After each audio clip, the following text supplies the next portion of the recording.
गौरांग शाह साहब, मैं पढ़ रहा था, जेफरीज की एक रिपोर्ट थी जो कह रहा था कि एंथ्रोपिक के इस नए एआई टूल से करीब 40 to 70% आईटी फर्म्स के टॉप लाइन होते हैं वो इम्पैक्ट हो सकते हैं। ये तो भविष्य ही बताएगा कि क्या हो रहा है, और अभी तक हम भविष्य में गए नहीं है लक्ष्मण जी। और मैं एक बात बताऊं, ये एंथ्रोपिक एआई टूल जो आया उसके पहले भी ऐसे टूल्स बहुत सारे आए हैं, और ये यहाँ पर अब थम नहीं जाएगा आगे जाकर के भविष्य में। और आईटी ऐसा एक क्षेत्र है जहां पर परिवर्तन बहुत तीव्र गति से होता है लक्ष्मण जी। तो हमें ये स्वीकारना चाहिए कि हाँ, ये जो बदलाव हो रहे हैं वो आईटी सेक्टर में बहुत तीव्र गति से आगे कल परसों तरसों आने वाले 1 महीने 3 महीने 6 महीने में जाकर के कौन सा। और मैं तो इसको मानता हूं जैसे एक दूसरा फंड होता है एंथ्रोपिक आ जाएगा, ना। पता नहीं चले। हाँ, तो मैं यही कह रहा था, ये एंथ्रोपिक टूल जो आया है, पहले क्या था, एक फंड था और फिर फंड ऑफ फंड आया। तो वैसे पहले एक टूल था, अब टूल्स ऑफ टूल आया। अब आगे जाकर के इसका भी एक सर्वश्रेष्ठ टूल या फिर एक प्रोडक्ट आएगा, किसको पता। सो ये जो परिवर्तन है, हमें एक चीज सोचनी चाहिए कि देखिए, ये पूरा आईटी का ब्रह्मांड है, ये परिवर्तन निरंतर होता जाएगा और तीव्र गति से होता जाएगा। अभी इसमें भारतीय देश में स्थापित जो आईटी कंपनियां हैं, वो अपने आप को किस प्रकार से परिवर्तन करती हैं और इसको किस प्रकार से अपनाती हैं और अपने कारोबार की रणनीति को किस प्रकार से ठीक ठाक करती है और साझा करती है और आगे जाती है, ये देखना अनिवार्य है।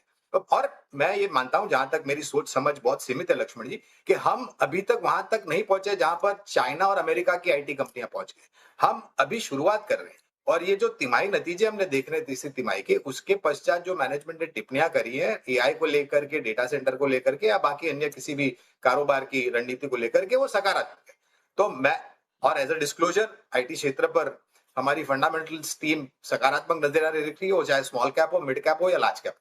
और जैसे मैंने कहा, ये परिवर्तन जो है आने वाले भविष्य में पता चलेगा। अभी से इसके ऊपर किसी प्रकार का आकलन लगाना और निर्णय पर पहुंचना मेरे ख्याल से जल्दबाजी है। निर्णय पहुंचना जल्दबाजी होगी। हालांकि हम तो पैसा लगाने वाले हैं, हम मतलब कि निवेशक जो है, दर्शक जो है, वो तो पैसा लगाने चलते हैं। तो वो सोचेंगे भाई जहाँ पे इतना ज़्यादा उथल पुथल हो, अनिश्चितता का माहौल हो, जहाँ पे परिवर्तन ही जीवन है वो सबसे ज़्यादा लागू हो रहा हो, उस सेक्टर में हम क्यों अपना हाथ डालेंगे। हम कहीं जाएंगे जहाँ पे ज़्यादा स्थायित्व हो। क्यों मयूर जी? नहीं, दो चीजें। एक, आई थिंक जो एंथ्रोपिक चेंजेस ला रहा है पूरे एआई इकोसिस्टम में, सबस्टैक इकोसिस्टम में, जैसे हम कह रहे हैं, this is just the beginning. तो मुझे लगता है, आई थिंक अगले कुछ महीने और तिमाहियों में आप और कई डेवलपमेंट्स देखेंगे कई दिग्गज कंपनीज के अक्रॉस वेरियस डोमेन्स। और इसलिए मुझे लगता है, आई थिंक जैसे इसका एक कैपिटल इन्वेस्टमेंट का दौर चल रहा है ग्लोबली। आज आप देखिए, अल्फाबेट ने अनाउंस किया है कि they are doubling their AI budget. At the same time, I think Meta हो, ओपन सोर्स एआई हो, they are increasing their budgets towards AI quite significantly. और इसलिए आई थिंक जो कंपटीशन इंटेंसिटी रहेगी in terms of creating these models जो deploy हो सकते हैं अक्रॉस डोमेन्स, इसको मॉनिटर करना बहुत जरूरी होगा। दूसरा, पहले के जो एआई मॉडल्स थे ये सिस्टम के बाहर बैठते थे। What Anthropic has probably change, इसकी वजह से घबराहट हो रही है पूरे इकोसिस्टम में, is that the new tool probably sits inside the enterprise software itself with in various layers. और ये सॉफ्टवेयर प्रोबेबली आज की तारीख में, Lakshman ji, I think legal, sales और फाइनेंस, ये फंक्शनैलिटीज को केटर कर रहा है। इसलिए अगर आप देखेंगे कि लीगल फर्म्स, सैस फर्म्स और सेल्स फोर्स जैसी फर्म्स हुई या सैस रिलेटेड फर्म्स हुई, इसमें भी जबरदस्त गिरावट देखी है, क्योंकि ये सॉफ्टवेयर लेयर्स के बीच में बैठ के एनालाइज करता है द प्रॉब्लम्स डायग्नोस्टिकली और वेरियस सॉल्यूशंस देता है at the end of the day, internally looking at the diagnostic issues that they might be facing. So this is not the beginning. मुझे लगता है our IT firms have to gear up। जो traditional models हमारे IT firms ने dominate किए थे global markets को 2 दशकों पहले और अभी भी, I think those models will have to get revived and revamped pretty fast। Markets को डर इंडियन आईटी सेक्टर को लेके दो वजह पे है। एक, आई थिंक जो फ्यूचर ग्रोथ रहेगी, क्या उसमें एक डायनामिज्म दिखेगा, या वहां पे slowly and steadily constant currency revenue में थोड़ी गिरावट, मार्जिन्स में pressure points because of pricing related issues देखा जाएगा। और दूसरा, will the IT companies have accelerated spending in their capex requirements और upskilling requirements itself, जिसके वजह से अगले कुछ तिमाहियों तक शायद प्रॉफिटेबिलिटी पे एक फर्क पड़े, बायबैक्स पे फर्क पड़े, डिविडेंड्स पे फर्क पड़े, जिसके वजह से आई थिंक जो इनका एग्जिस्टिंग मॉडल है जिसपे थोड़ा इनको प्रीमियम वैल्यूएशन मिलता था, वो थोड़ा सर्कमस्पेक्ट हो जाओ। तो मुझे लगता है आई थिंक एक थ्रेट जेन्युइन है, threat is real time, and are IT companies have to probably brace up fast, नहीं तो हम शायद थोड़े फेड हो जाएं in the entire global ecosystem.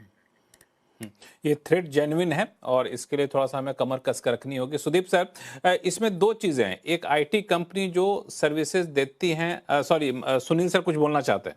नहीं, जस्ट ऐड टू जो महेश जी कह रहे थे, मैं दो चीज पॉइंट आउट करूं, दो इमीडिएट चेंजेस जो आ सकते हैं। एक है कि ये एंथ्रोपिक का सॉल्यूशन अभी खाली मैक कंप्यूटर्स के लिए बना गया है, और मैक अभी भी इकोसिस्टम में एक छोटा प्रोपोर्शन है। जब ये विंडोज पीसी के ऊपर आता है तो समझे कितना बवाल मचेगा। वो एक बात है जो अभी अभी आ जाएगी, मे बी 1 मंथ 2 मंथ्स में कोई आके इसको विंडोज के लिए भी तैयार कर देगा। और दूसरी बात है कि हमारे लाइफ में हम देख रहे हैं, मैंने कहूं कि पिछले 3 महीने में और मे बी 4 महीने में मैं चैट जीपीटी को यूज कर रहा था एक्सटेंसिवली। फिर उससे मैंने देखा कि परप्लेक्सिटी का बहुत बेहतरीन है, तो चैट जीपीटी को छोड़कर मैं परप्लेक्सिटी, फिर परप्लेक्सिटी प्रो पे आया। अब लेटेस्ट है कि जेमिनी ने उन सबको पीछे छोड़ दिया, तो अब मैं पूरा जेमिनी पे गया। तो मेरे लाइफ में इतना बदलाव एआई के कारण मैं कर रहा हूं, तो बाकी के सोच रहा हूं। तो जरूर ये एक जैसे महेश ने ठीक कहा कि अब एक बहुत बड़ा बिग गैम्बल लेना चाहिए इंडियन आईटी कंपनीज को। एक बहुत बड़ा, जैसे कह रहे थे ना, कैपेक्स पे खर्चा बहुत बड़ा ऐलान करना चाहिए। ये इंक्रीमेंटल बात से वो पीछे हट जाएंगे, वही डेंजर है अभी। I just want to reiterate what Mahesh was saying. बिल्कुल, एक दो आप दोनों लोगों ने जो एक बात कही उसी को मैं आगे बढ़ाऊंगा सुदीप सर आपके साथ, कि ठीक है, आईटी कंपनियां जो सॉफ्टवेयर प्रोवाइड कराती हैं, जो सर्विसेज देती हैं, उनके लिए एक डेंजर या फिर उनके रुकने जैसी स्थिति है। लेकिन जो इन सब चीज़ों को इस्तेमाल करते हैं, जैसे फाइनेंशियल सेक्टर है, लीगल सेक्टर है, जो अभी महेश जी कह भी रहे थे, तो वहाँ पर गिरावट क्यों आना? वहाँ तो अच्छा होना चाहिए, उनका कॉस्ट कम होगा, उनके मैन पावर की जगह वो सॉफ्टवेयर छोटा सा होगा, वही सारा काम कर दिया जाए करेगा। इसका पॉजिटिव पॉइंट भी तो होना चाहिए। कि कहीं ना कहीं तो पॉजिटिव पॉइंट जरूर आएगा। जो सर्विस यूज करते हैं जो इंडस्ट्री, वहां पे तो डेफिनेटली पॉजिटिव इम्पैक्ट कॉस्ट पे आएगा। अब कितना आएगा, कौन सा इंडस्ट्री में कहाँ कितना बेनिफिट होगा, वो अभी इमीडिएटली डिटरमाइन करना मुश्किल है, पर बेनिफिट तो जरूर आएगा। और इसी के कारण हम लोग ये कह रहे हैं कि आईटी सेक्टर के, जैसे महेश जी ने भी कहा, मार्जिन पे दबाव आएगा, ये 100%। इस बात में कोई दो राय नहीं है कि हमारे जो आईटी कंपनीज है, अनफॉर्चुनेटली उनके पास खुद के टूल्स नहीं है, तो वो डिपेंड करेंगे जो ये एंथ्रोपिक या जो बाकी जा रहे जो एआई मॉडल्स डेवलप कर रहे हैं उनके ऊपर डिपेंड करेंगे। और जब उनके थर्ड पार्टी टूल यूज करके सर्विस प्रोवाइड करेंगे, एक तो उसका खर्चा आएगा, दूसरा क्योंकि ये एआई टूल्स वर्कफ्लो को ईज आउट कर रहा है, वर्कफ्लो को बहुत ही क्विकली कर रहा है और सस्ते में करने की कोशिश कर रहा है, तो मार्जिन पे जरूर प्रेशर आएगा, इनका बिलिंग कम होता जाएगा और क्लाइंट की तरफ से भी जबरदस्त प्रेशर आएगा प्राइस रिडक्शन के लिए। तो इंडियन आईटी कंपनीज को इसको झेलना पड़ेगा। अब इसमें एक बात मैं जरूर कहना चाहूंगा कि इंडियन आईटी कंपनीज की भी बहुत तरीके की आईटी कंपनीज हैं और ये सब ने डिफरेंट स्ट्रैटेजी लिया एआई वर्ल्ड में सरवाइव और फ्लरिश करने के लिए। अगर आप टीसीएस की बात करें, इन्होंने बहुत जबरदस्त एग्जिट कराए एम्प्लॉइज को, और जो डेटा सेंटर में बहुत बड़ा इन्वेस्टमेंट कर रहे हैं एक फंड के साथ, तो एक ये मॉडल हो गया।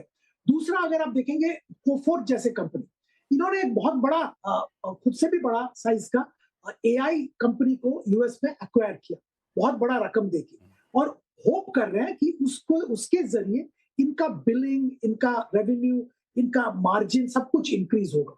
तो ऐसे तरह तरह के स्ट्रेटेजीज कंपनीज ले रहे हैं और आगे बढ़ने की कोशिश कर रहे हैं। तीसरा चीज जो मैं यहाँ पे कहना चाहूंगा कि देखिए, एक तो है जनरल सर्विस प्रोवाइडर, जैसे किसी भी इंडस्ट्री को सर्विस प्रोवाइड कर रहे हैं, अलग अलग वर्टिकल है, फाइनेंशियल सर्विसेज, बीएफएसआई वर्टिकल है, मैन्युफैक्चरिंग वर्टिकल है, फलाना वर्टिकल, ऐसे कर रहे हैं। और कुछ आईटी कंपनीज हमारे यहाँ है जो कि एक नीश को केटर करते हैं, जैसे कि देखिए बहुत सारे आईटी कंपनीज हैं जो कि ऑटोमोबाइल सेक्टर को केटर करते हैं, और वहां पे भी वो आइस से ईवी में ट्रांजिशन हो रहा है, उस ट्रांजिशन को केटर कर रहे हैं, जैसे टाटा टेक्नोलॉजीज है, परसिस्टेंट टेक्नोलॉजीज है, ऐसे कंपनीज और भी है। तो ये कंपनीज, मैं मानता हूं कि एआई टूल के जरिए ये कंपनीज का बिजनेस और भी फ्लरिश करे, क्योंकि और भी आसानी से ये ट्रांजिशन और सर्विस प्रोवाइड कर पाएंगे तो उनके लिए खतरा नहीं है, उनके लिए पॉजिटिव है। सिमिलरली मैं ये भी कहूंगा कि ट्रैवल टूरिज्म, दुनिया भर में बूमिंग ट्रैवल टूरिज्म इंडस्ट्री, अब इस सेगमेंट को जो सर्विस कर रहा है, ऐसे जो आईटी कंपनीज हैं उनके लिए भी एआई टूल्स एक बहुत बड़ा सपोर्ट बनेगा और मतलब बिजनेस कम होने के बजाय बिजनेस एक्सपेंशन की स्कोप रहेगी। तो आपको बहुत केयरफुली यूनिवर्स को स्कैन करना पड़ेगा और ऐसे कंपनीज को आईटी क्षेत्र में भी आइडेंटिफाई करने पड़ेंगे जो कि एआई का बेनिफिट लेके बहुत जल्द आगे बढ़ पाए।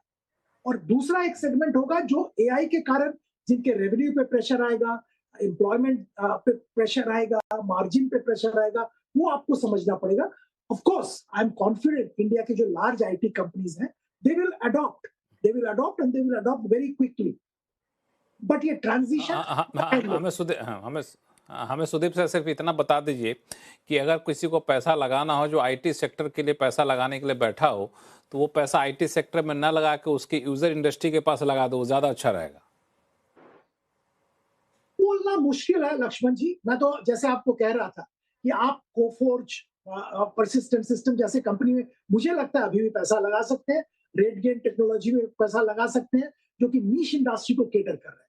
और जो जो जो जो यूजर इंडस्ट्री है जिसको एआई के जरिए बेनिफिट होगा, अगर वहां पे आपको पैसा लगाना है तो बहुत सारे और फैक्टर्स आपको देखने पड़ेंगे। सिर्फ एआई का बेनिफिट देख के पैसा नहीं लगा सकते। एआई के बेनिफिट देख के पैसा, बिल्कुल आपने सही कहा। एक